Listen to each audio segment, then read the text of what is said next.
Hi everyone, here we've got LG K42 and let me show you how to set camera timer on this device. So first of all, we have to enter the camera app, and now all you have to do is simply make sure that you're on the photo mode, and then let's tap on the icon in the right upper corner which is connected to the timer. Just tap on it. And as you can see here, we've got actually 4 different options to choose from. Now we've got the off option, so it means that the timer is off, but we can set also 3, 5 or 10 seconds delay. So let me pick 10 seconds delay. Simply tap on the option you want to use. As you can see now, it is highlighted, so let's tap on the shutter button. And as you can see, from now on your device will count down from 10, and after that time it will take a photo. Okay, let's check another option. Just tap on the timer icon again, tap on it, and let's pick, for example, 3 seconds delay. Just tap on it. As you can see, it immediately changes, so let's tap on the shutter button.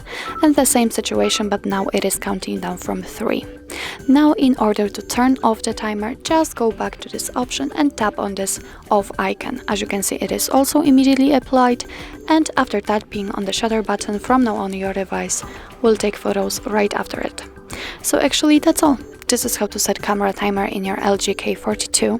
Thank you so much for watching. I hope that this video was helpful, and if it was, please hit the subscribe button and leave the thumbs up.